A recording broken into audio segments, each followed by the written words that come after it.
Si votre portefeuille ne contient que 150 000 FCFA, ne vous découragez pas. Ce n'est pas la fin du monde, ni un signe d'échec. En réalité, c'est le point de départ idéal pour bâtir une vraie richesse, à condition d'avoir la bonne stratégie et la bonne mentalité.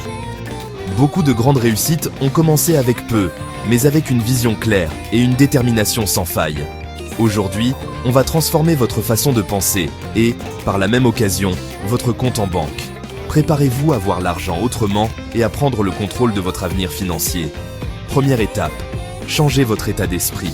Avant tout, la richesse commence dans la tête. Si vous pensez que 150 000 FCFA ne servent à rien, vous n'irez nulle part. Mais si vous voyez ce montant comme une graine à planter, alors vous êtes déjà sur la bonne voie. Croyez en votre potentiel, même si personne d'autre n'y croit encore. L'argent n'est pas la richesse. Ce que vous en faites, ça, c'est la richesse. L'argent n'est qu'un outil, un moyen de créer de la valeur. Ce sont vos idées, votre travail et votre discipline qui feront la différence.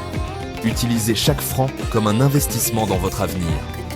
Entourez-vous de personnes positives et suivez ceux qui vous inspirent. Les gens autour de vous influencent vos choix et votre énergie. Cherchez des mentors, des amis ambitieux et évitez ceux qui vous découragent ou qui ne croient pas en vos rêves. Participez à des événements, échangez avec d'autres entrepreneurs et inspirez-vous de ceux qui ont déjà réussi. Le bon entourage peut ouvrir des portes et vous motiver à aller plus loin. Deuxième étape, fixez-vous un objectif clair. Sans objectif précis, vous risquez de vous disperser et de perdre votre motivation. Un objectif bien défini vous donne une direction et vous aide à mesurer vos progrès. Par exemple, je veux vivre de mon entreprise dans 1 an, sans dette, simple et précis. Plus votre objectif est clair, plus il sera facile de prendre les bonnes décisions chaque jour. Notez-le, affichez-le et relisez-le chaque matin. Troisième étape, choisissez une micro-entreprise à forte demande. Analysez votre environnement. De quoi les gens ont-ils besoin au quotidien? Quels produits ou services manquent dans votre quartier ou votre ville? Pensez, savon naturel, jus de fruits frais, mobile money, coiffure à domicile ou d'autres services simples mais essentiels. L'important, c'est de répondre à un besoin réel, pas de suivre la mode, ou même la culture de l'ail, qui peut rapporter gros avec un investissement minimal. Soyez créatif et ouvert aux opportunités autour de vous. Quatrième étape, n'achetez que ce dont vous avez réellement besoin.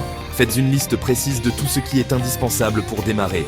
Évitez les achats impulsifs ou les gadgets inutiles qui ne feront qu'alourdir vos dépenses. Table, bassine, emballage, ingrédients. Concentrez-vous sur l'essentiel pour produire et vendre.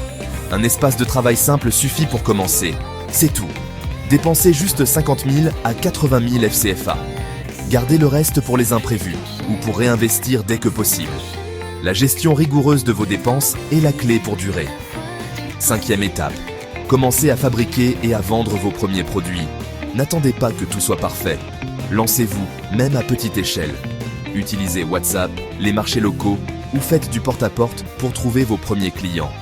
Chaque vente, même petite, est une victoire et une source d'apprentissage.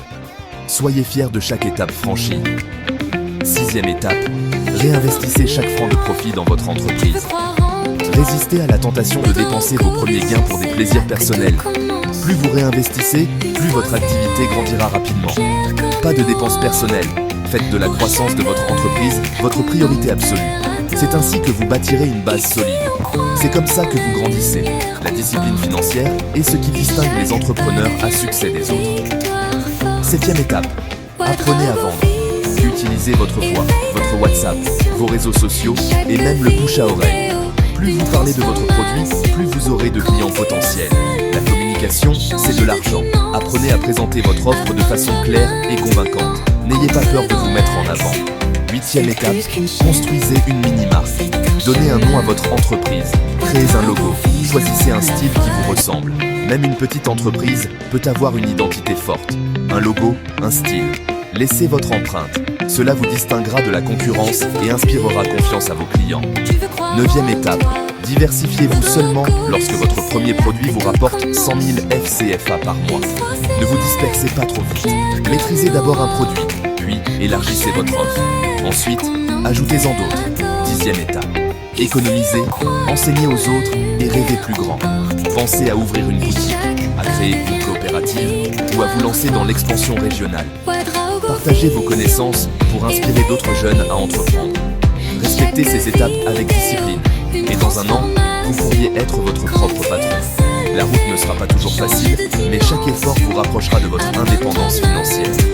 Abonnez-vous pour plus de plans simples et efficaces. Ensemble, transformons chaque franc en opportunité et chaque rêve en réalité.